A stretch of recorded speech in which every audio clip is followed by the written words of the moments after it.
Perkenalkan, kami dari kelompok 5. Pada kali ini, kami ingin melakukan wawancara untuk tugas studi kelayakan bisnis, wawancara pemilik UMKM. Adapun anggota yang berpartisipasi, Nama saya Syifa Inetu Zahra dengan nomor NIM 24220016. Nama saya Ramdina Cipta Aulia dengan NIM 24220029. Nama saya Fatia Nurmelda dengan NIM 24220093. Nama saya Dani Fadila dengan NIM 24220085. nama saya Andini Dwi Putri dengan NIM 24220084. Perkenalkan, nama saya Andini Dwi Putri, mahasiswa Prodi Manajemen semester 6. Di sini saya perwakilan teman-teman saya sebagai pembuka tentunya untuk mewawancara Ibu selaku pemilik usaha UMKM. Kalau boleh tahu UMKM apa Ibu? Pentol Kuah Mantap Margonda. Ya, lokasinya di depan kampus kalian ya. Awalnya gimana sih Bu? Bisa kepikiran buat buka usaha di depan kampus Nusa Mandiri Margonda ini? Awalnya kita kan berdua ya, aku sama suami. Jadi yang pertama kepikiran itu suami. Jadi beliau kepikiran ini iseng sebenarnya ya. Enaknya kita mau ngapain nih, kan kegiatan kebanyakan di rumah. Karena suami juga kerjanya di rumah. Jadi tahun kemarin, jadi kepikiran aja pengen ngapain, enaknya kegiatan apa. Ternyata suami pengennya itu jualan aja yuk gitu.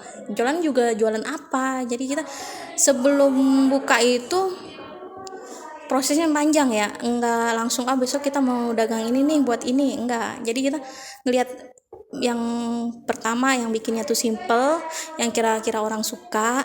Nah, kita tercetuslah ini pikiran untuk bikin pentol kuah mantap Margonda gitu. Kalau boleh tahu mulai berjualan di depan kampus kita tuh dari kapan sih Bu? Kebetulan kan saya di semester kemarin itu magang, jadi saya juga baru lihat nih usaha Ibu di depan kampus saya, di tempat kampus kita lebih tepatnya.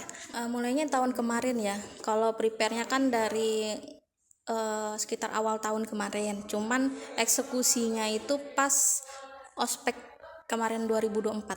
Nah, kalau untuk Ibu sendiri jualannya itu sendiri atau emang dibantuin gitu, Bu? Dibantuin berdua. Karena kalau sendiri pas lagi rame itu nggak kepegang ya. Karena kan ada mahasiswa itu kalau pas lagi rame maunya buru-buru duluan. Jadi nggak bisa, kalau sendiri pasti jadinya keteter. Kalau nggak ada sesuatu yang kurang, misalnya kecapnya atau sambalnya, jadi nggak kepake. Udah gitu malah bingung gitu, kayak blank gitu. Kalau Bu saya duluan gitu nggak bisa. Jadi harus berdua sih biar lebih cepet. Kenapa Ibu lebih milih buka usahanya itu pentol mantap Margonda dibandingkan makanan-makanan berat lainnya, Bu? Nah itu dia kayak yang waktu pertama aku kasih tahu. Pertama kan yang gampang ya, yang gampang jualnya kira-kira orang suka. Jadi yang gampang bahan bakunya, terus pembuatannya, walaupun sama aja sih ya, pembuatannya ribet-ribet juga, cuman masih bisa dihandle. Jadi ada waktu kalau libur ada waktu kita untuk bikin stok. Jadi setelah masuk kita tinggal pakai stok yang ada aja. Jadi kepikiran gitu. Kalau masakan berat kan kayak warteg, kalau apa gitu kan butuh waktu saat itu juga kalau dibikin.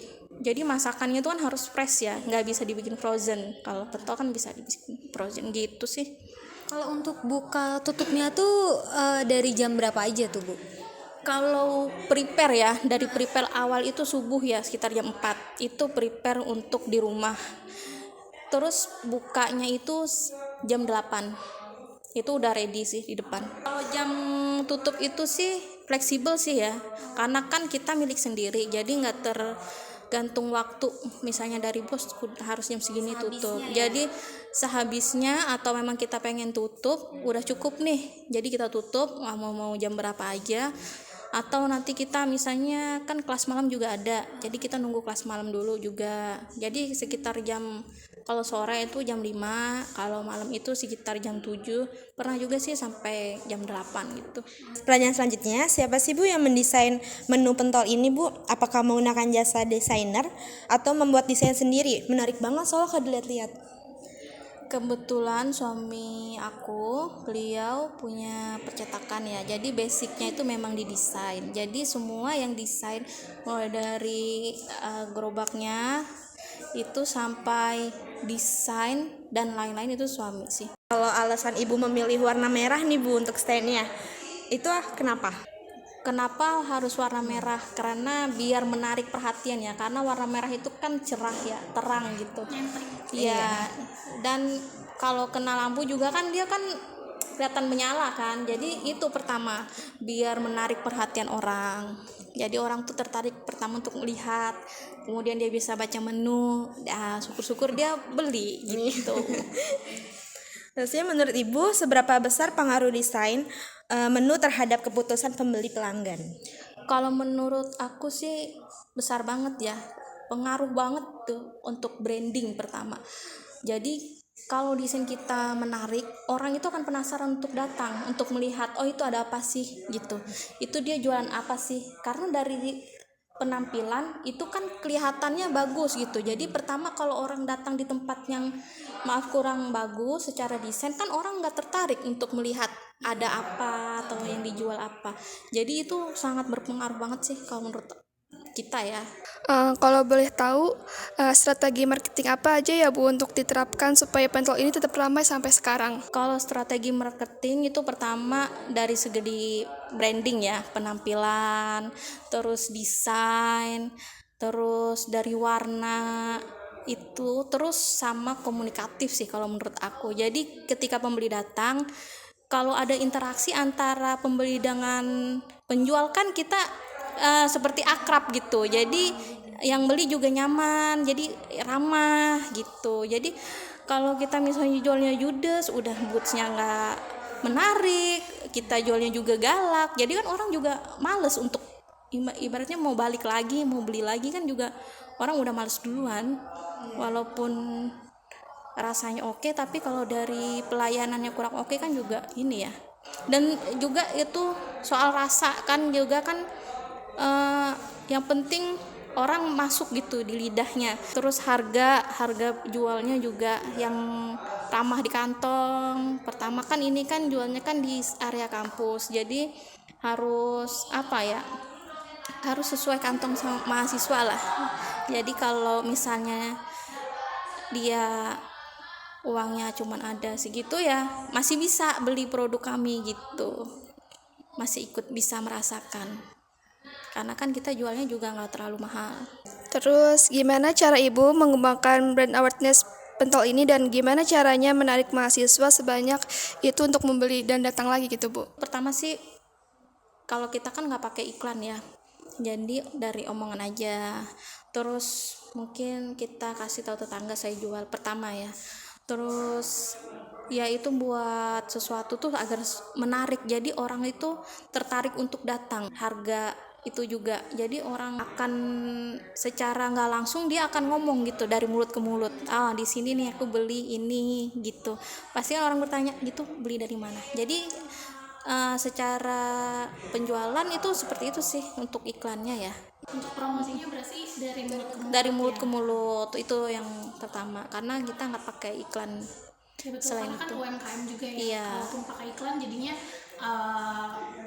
pertama meminimalisir pengeluaran, karena kan modalnya kan juga kan lumayan ya untuk buka untuk usaha ini pertama kali gitu. Terus menu apa aja yang favorit dan paling banyak dipesan oleh pelanggan Bu? Sebenarnya sih hampir semua menu, karena kan menunya itu kan pentol kuah, cuman ada tambahan topping yang lain, ada mie-mian juga. Jadi yang sekitar-sekitar itu aja sih yang banyak. Semuanya juga sama rata sih. Antara yang mie atau enggak itu sama. Jadi tergantung pelanggan aja dia mau pakai mie atau enggak. Tapi kebanyakan mahasiswa itu mungkin ya pentol kuah ini tuh sebagai penunda lapar. Jadi atau sebagai cemilan. Jadi kebanyakan pakai mie, tapi ada juga yang hanya mau menikmati pentolnya sama topping lainnya itu juga nggak pakai mie.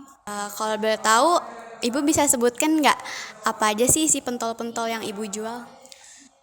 Kalau dari isian itu ada pentolnya ya, pentol sedang, pentol kecil, terus ada tahu pentol, terus ada dumplingan kayak dumpling keju, dumpling ayam, twister, ada telur puyuh, ada pangsit, dan ada mie gelasnya, ada pop mie gitu sih. Tambahan lainnya ya seperti ya pada umumnya sama kayak saus sambal dan teman-temannya.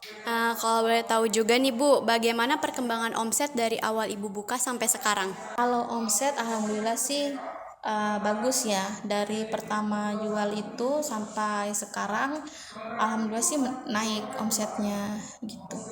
Pertanyaan terakhir nih Bu, dalam menjalani usaha ini, apa saja sih resiko yang pernah Ibu hadapi dan gimana cara Ibu menanganinya? Kalau resiko setiap pedagang pasti ada ya. Pertama di bahan baku. Kadang kita jual hari ini kita modalnya sekian. Di bahan baku misalnya modalnya sekitar 500 di bahan baku. Karena bahan baku kita itu kan pakai bahan-bahan yang fresh kayak dari sambal, dari dagingnya, dari sayur-sayuran atau pendampingnya yang lain itu kan kita bahannya yang fresh. Kadang kan bahan di pasar itu kan gak selalu harganya tuh stabil ya, kadang naik turun. Jadi resikonya ya di situ, dari bahan baku bagus itu harga mahal atau bahan bakunya, tapi kan tergantung kita mau pilih yang mana. Mungkin ketika bahan bakunya rendah kita bisa stok yang lebih banyak.